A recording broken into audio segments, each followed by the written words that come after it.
咁你如果將 pickup 當日用車呢，會有好處，亦都有壞處嘅。由於佢唔係行一啲例如葉片彈簧啊，或者陣式車架，咁所以佢嗰個獨立懸掛反應呢，我覺得都係好私家車化㗎啦。即係龍 Sir 有陣時都講啦，軸距長有軸距長嘅好處嘅，其實行車舒適性係會有幫助嘅。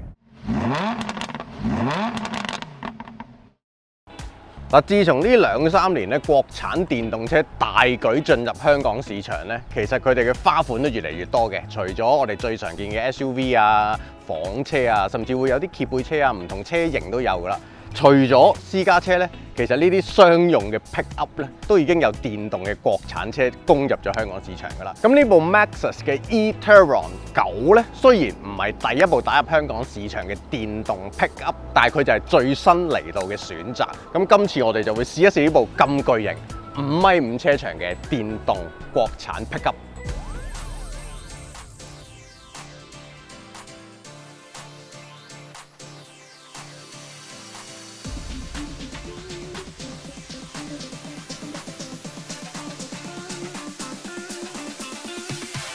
嗱，5.5米一架車究竟係咩概念呢？大家成日都會見到 Mifa 9啦，好大部係咪？咁嗰部都係5.2幾米到5.3米嘅。咁5.5米呢，再長到咁多度咯。Cybertruck 可能大家都會喺 Tesla 啲 showroom啊，或者喺商場見過啦。咁嗰部車好巨型嘅，咁嗰部會長啲嘅5.68度啦。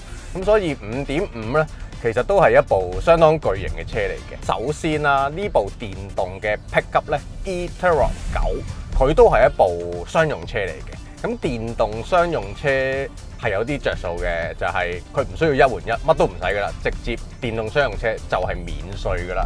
咁價錢嚟講咧，呢部車就分2個版本啦，一部係 Luxury 版，即係平版。咁我哋今日試嘅咧就係 Premium 版，貴少少嘅，貴2萬蚊。呢部係講緊40萬，接近41萬度啦。咁 Premium 版多咗嘅嘢咧都唔少嘅喎。首先你會見到有個大天窗啦，然後車頂會有個行李頂架嘅。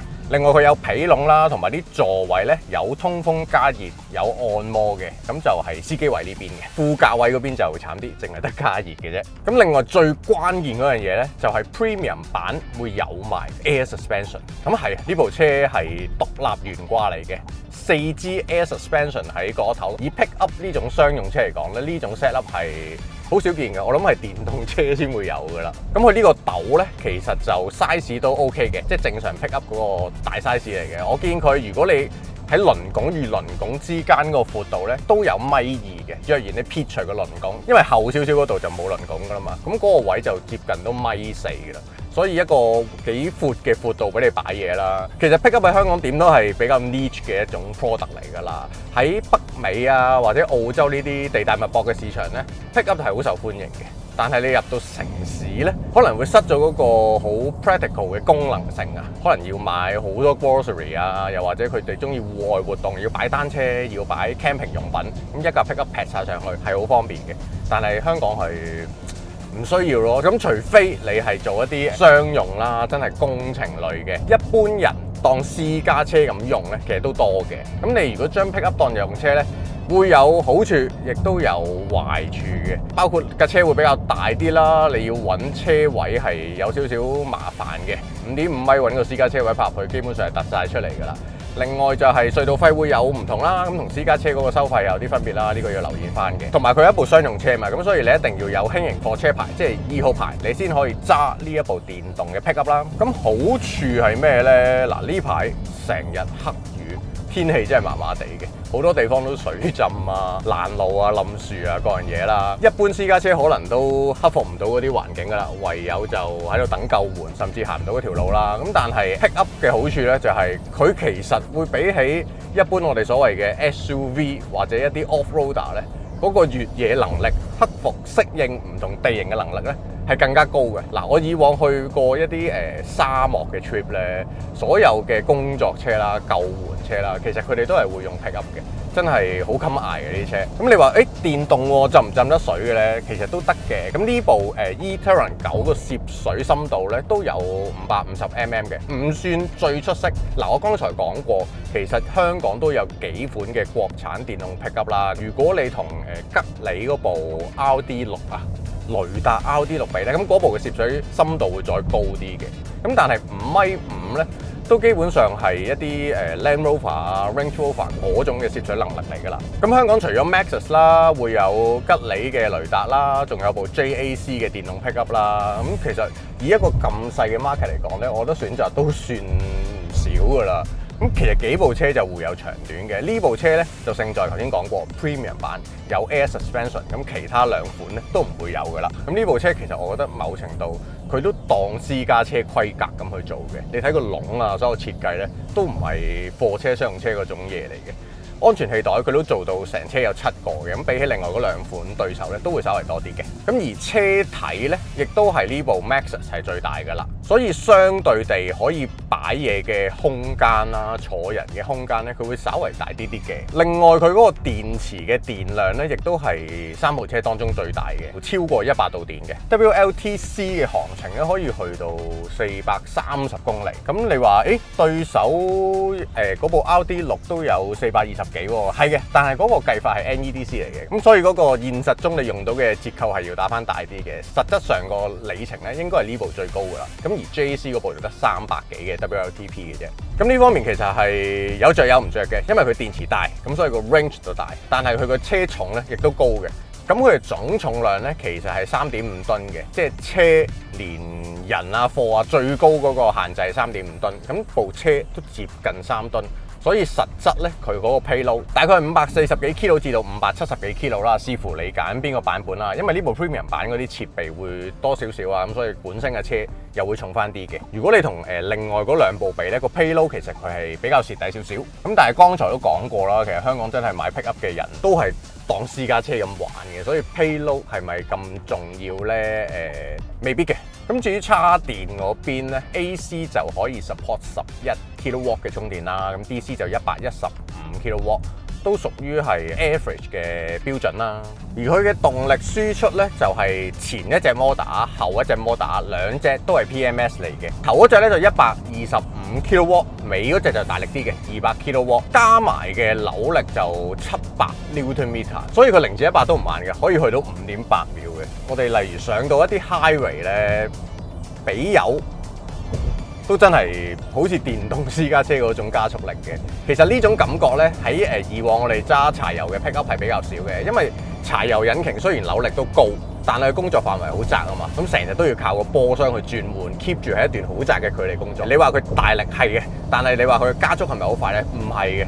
不過電動版咧就顛覆咗呢樣嘢啦，因為佢嘅扭力好大，亦都唔需要轉波。比起以往我哋揸嘅柴油 pick up 嗰個反應係會快好多嘅。另外由於佢唔係行一啲例如葉片彈簧啊或者陣式車架，咁所以佢嗰個獨立懸掛反應咧，我覺得都係好私家車化㗎啦，加上佢呢一部有個 Air Suspension 啦，嗱佢個 Air Suspension 咧，同我哋試一啲豪華舒適為主嘅車款咧係有啲唔同嘅。佢主要係for離地佢可以控制啦，可以升高降低啦。而佢本身個彈弓嘅 spectrum 咧又唔係真係好闊嘅啫，你可以轉幾個 mode，Sport Mode 啊、Eco Mode 啊、正常 Mode 啊，其實嗰個彈弓出嚟個反應咧都差唔多嘅。最主要佢可以做到同貨車同一啲商用車好唔同嘅路面反應嘅啫。但係整體嚟講咧，首先你會感覺佢喺on road 嘅舒適性其實都唔錯嘅。另外咧，佢就冇咗以往空載貨車或者空載 pick up 嗰種尾部嘅彈跳。咁坐後座嘅人咧就會比較舒服少少啦，唔使彈下彈下蹬下蹬下，亦都冇咗嗰種比較嘈嘅懸掛聲。始終佢都係一個獨立嘅避震，仲要係有氣壓懸掛添。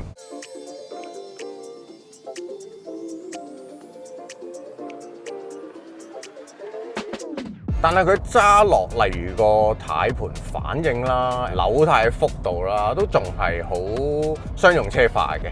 Lock to lock 係3圈再多啲，咁會比起你一般揸 SUV 嗰啲係需要扭多啲嘅，有啲揸貨車嘅 feel 嘅。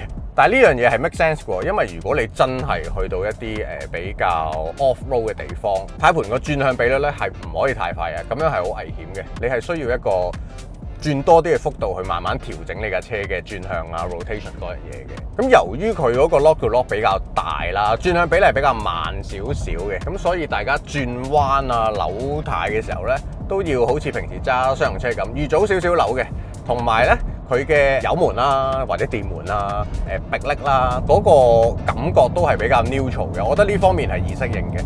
迫力嗰個感覺其實我覺得 OK 嘅，以佢咁重嘅車咧，其實你都俾到幾實在嘅反應你嘅。不過始終佢都係重，例如你喺高位斜路落嚟咧，你都要預早少少收嘅。咁佢 regen 同埋個真迫力之間嗰個銜接係 OK 嘅，幾 linear 嘅，你都唔係好覺有咩分別嘅。但係佢嗰個行程又比較長少少嘅，所以你踩迫力嘅時候咧，可以放膽踩深少少，咁佢先會慢慢俾一個 linear 反應你嘅。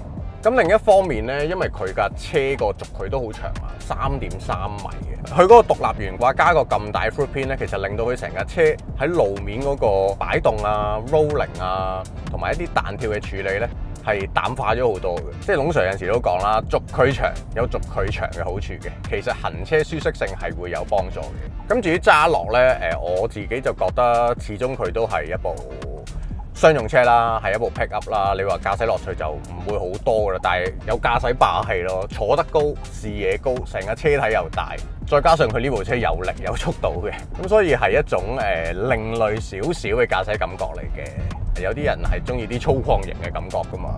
咁至於成架車個外形呢，我第一次見佢係喺Expo 嘅車展，比我想象中呢，佢個形象係多設計味道嘅。即係以往大家可能覺得pick up 都比較踏實少少啦。自從之前 Ranger 開始玩一啲特別版啊，同埋好多配件之後呢，啲人都會覺得係有啲設計味啊，需要玩下形象嘅。我都相信揀 pick up 嘅人呢，玩 style 居多嘅，咁呢部個設計味係有嘅。咁至於入到內籠咧，佢都真係偏向私家車嗰種設計啦，同我哋而家平時試嘅電動 SUV 基本上都差唔多。一個好長嘅大 mon 啦，其實中間係2個 mon 嚟嘅，皮籠啊、咩司機嘅監測啊、中控台啊、無線叉電啊，所有嘢都係同私家車睇齊㗎啦。安全輔助駕駛系統啊，嗰啲智能駕駛咧，亦都係同私家車睇齊嘅，即係防撞啦、智能巡航啦、盲點提示啦、嗰啲線道控制啦，乜都有噶啦。所以你基本上由一架正常嘅 SUV 跳上呢架 pickup 去揸咧，你都幾容易去適應嘅。咁而呢部 Premium 版咧，仲會有啲高級啲嘅，例如頭先講嘅按摩凳啊，佢有 JBL 音響啊，頭上邊有天窗啊。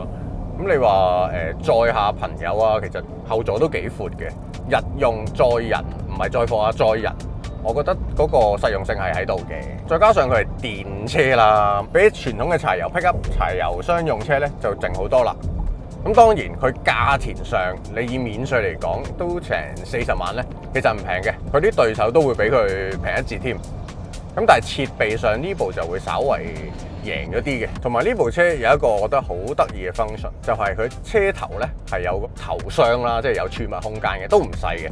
佢仲有一個電動嘅開合功能嘅電頭冚，除咗 aftermarket 嘅嗰啲 Tesla 咧，都真係比較少見，仲要係一架商用車上邊。咁我覺得嗰個動作啊，成件事幾有儀式感，幾有型。咁唔知大家對於電動嘅Pickup 啦，商用車啦，有啲咩睇法？咁可以喺留言區度同我哋互動下，討論一下呢啲車究竟喺香港有冇 market 嘅咧？有冇人對呢啲車係有興趣嘅咧？又或者有冇人係玩開 Pickup？你哋其實係抱住咩心態喺香港揸 Pickup 嘅咧？我都想了解一下。咁今集試呢部Maxus 嘅 e-tron 9咧就差唔多啦，下次我哋再見。